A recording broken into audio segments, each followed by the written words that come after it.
Hola, buenos días. Mi nombre es Lorenzo Patini. Soy de la Comisión 8 en la Tecnicatura Universitaria de Programación a Distancia y este es el trabajo integrador final de la materia Base de Datos 1. Yo estaré presentando la primera etapa que corresponde al modelado y definición de constraints. En metodología podemos ver el alumno parte de un modelo de dominio ya definido en programación. Él identifica las entidades y las relaciones principales. Define los atributos y las restricciones de dominio para cada tabla generada. Incorpora los constraints. Hace validaciones de la robustez del diseño a través de inserciones válidas e inválidas. Y vamos a analizar los mensajes de error. Y por último, se interactúa con la IA como tutor pedagógico. Aquí tenemos la base de datos con las dos entidades libro y ficha bibliografía. Y aquí podemos ver los constraints distintos. Título, autor, año de publicación, editorial, idioma, etc. Podemos dirigirnos al script de esta base de datos. Aquí vemos la creación de la base de datos si no existe previamente. Ambas tablas, libro y ficha bibliográfica, con sus diferentes constraints. Y la inserción de valores a cada tabla. Volvemos al documento. Vamos a seguir con las pruebas de validación. Este que es el caso correcto. Nos vamos a dirigir de vuelta al script, donde tenemos la inserción de valores a la tabla libros y la inserción de valores a la tabla ficha bibliográfica, aquí en paréntesis. Volvemos al documento. Tenemos la prueba incorrecta por error de duplicado. Este error de duplicado corresponde en el script a este sector donde se intenta duplicar los valores. Volvemos al documento.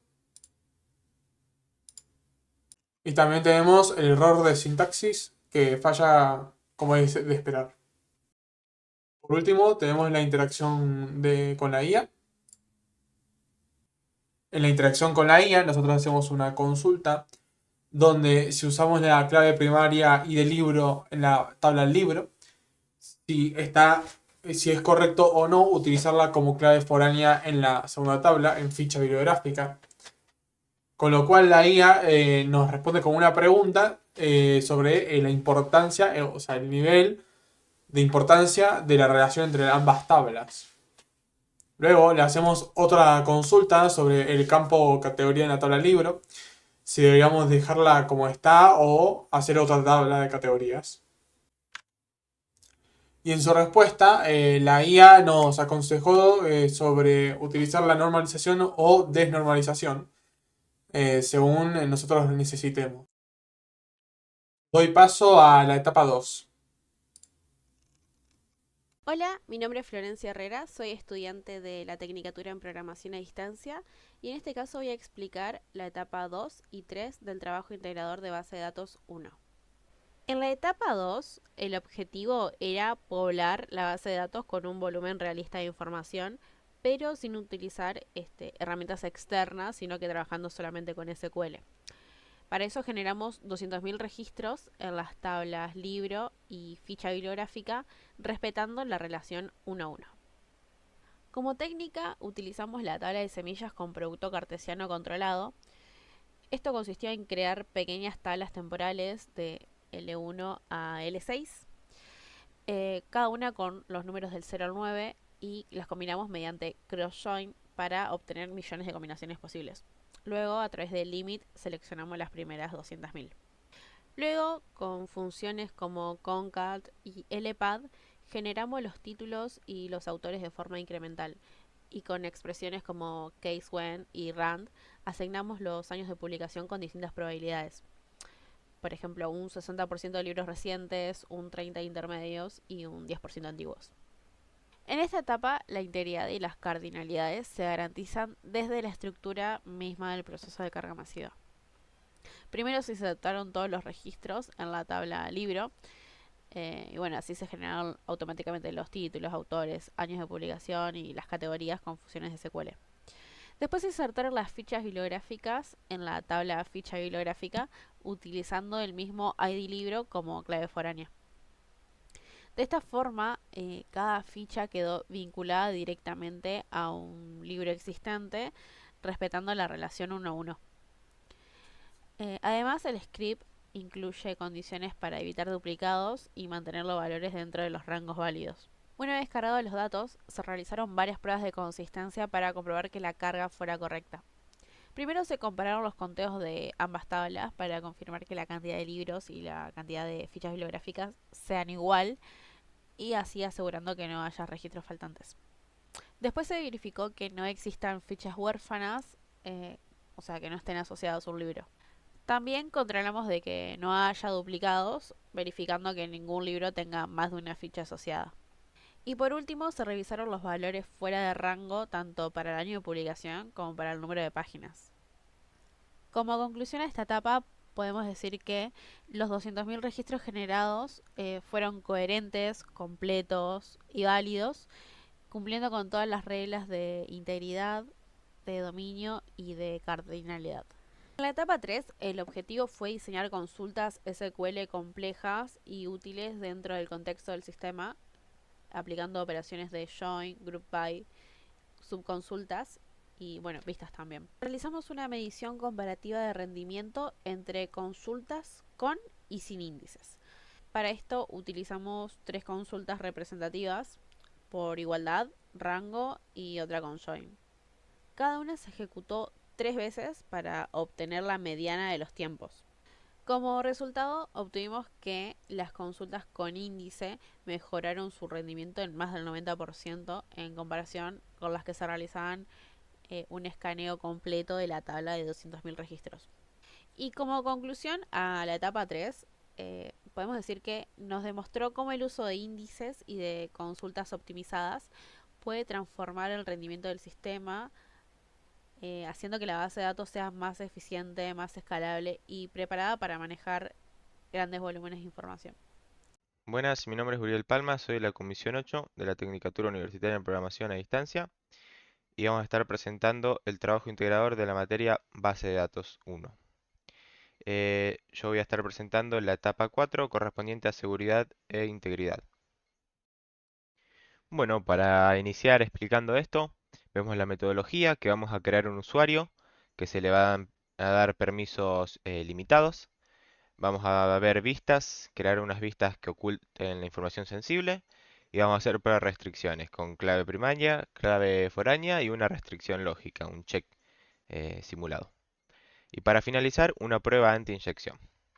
Bueno, la creación del usuario, vemos el código crear usuario y se le asignan los permisos solo de vista, solo de lectura con un select.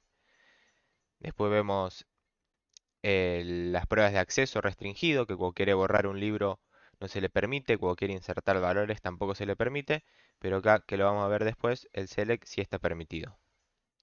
Después tenemos el diseño de las vistas. Eh, tenemos las vistas con el acceso denegado, que no se le permiten al usuario, ambas vistas. Tenemos la prueba de integridad con la clave foránea, la clave primaria, la clave foránea y el check.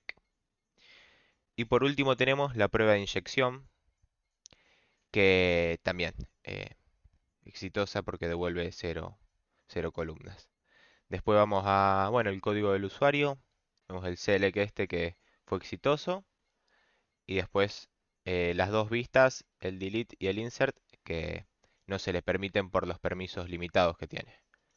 Y en el código principal, bueno, tenemos la creación del usuario, que es lo que vimos antes, los permisos que se le dan, tanto para la ficha como para el libro, el diseño de las vistas. Después tenemos las pruebas de restricciones con la PK, que se intenta insertar la clave primaria que ya está duplicada. Hacemos en la de integridad referencial, la FK, hacemos referencia a un libro que no existe.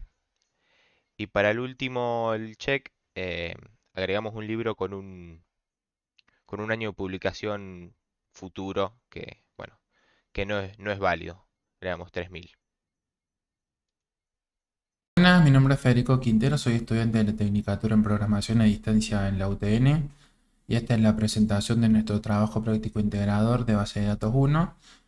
Yo pertenezco al grupo número 82 y bueno, me toca presentar la etapa 5, concurrencia y transacciones. Como metodología realizamos una simulación con 2 sesiones MySQL para generar bloques de deadlocks, una comparación de read committed and repeatable read, uso opcional de MySQL Lab para carga concurrente e implementación de Retry and the Deadlock en Java o SQL. En nuestra primera actividad se realizó una simulación controlada de deadlock utilizando 2 sesiones concurrentes sobre la base de datos librería database, que es la base de datos que creamos. Al ejecutar los comandos en orden entrelazado entre la sesión A y la sesión B, primero ejecutamos los updates. En ambas sesiones, MySQL detectó un ciclo de espera mutua. Como resultado, una de las transacciones fue abortada automáticamente con el error 1205 log wait timeout exceeded. En la actividad número 2 se implementó el procedimiento almacenado actualizar libro con retry para garantizar la atomicidad de las operaciones que afectan ambas tablas, tanto la tabla libro como la tabla de ficha bibliográfica, y así poder manejar posibles deadlocks mediante reintentos. En la actividad número 3 se compararon los niveles de aislamiento mediante una prueba sencilla, utilizando read committed y repeatable read. En la sesión A se inicia una transacción que lee la categoría del libro con el ID número 1 y en la sesión B se actualiza ese registro a histórica y se hace commit. Se vuelve a la sesión A leer el mismo registro dentro de su transacción. Los resultados obtenidos son que en read committed nos da histórica el valor actualizado y en repeatable read obtuvimos ficción, que era el valor original. Como observaciones sobre concurrencia y transacciones, podemos observar durante las pruebas que los deadlocks son inevitables en los sistemas de alta concurrencia, pero pueden manejarse mediante diferentes estrategias de reintento. El uso de las transacciones explícitas es fundamental en estos casos para así poder mantener la integridad referencial de las operaciones de multitabla.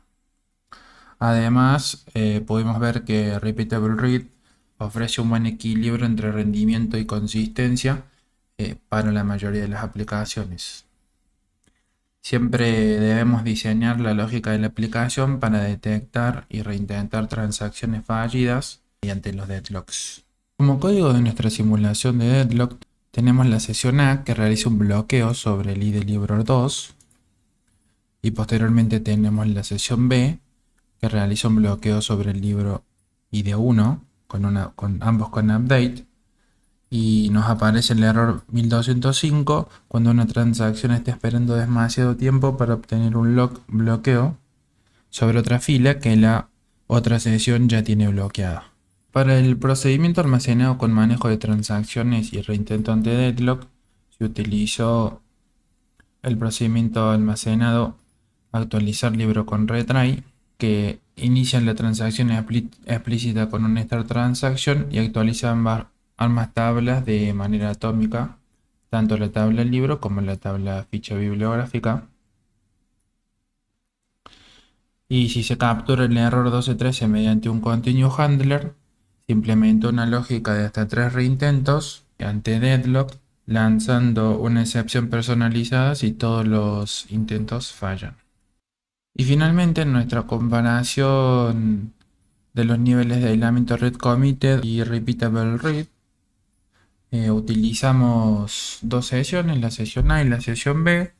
La sesión A inicia una transacción y lee la categoría del libro 1 con el valor de ficción, y la sesión B actualiza el registro de ficción al registro histórico y hace un commit. La sesión A vuelve a leer el registro dentro de su transacción. Como resultado se obtiene que read committed nos devuelve el valor actualizado demostrando el cambio efectuado y repeatable read devuelve el valor original ficción sin reflejar los cambios. Esto nos demuestra que read committed puede ver cambios confirmados por otras transacciones, mientras que el repeatable read garantiza que todas las lecturas dentro de una transacción devuelvan los mismos datos, asegurando consistencia interna.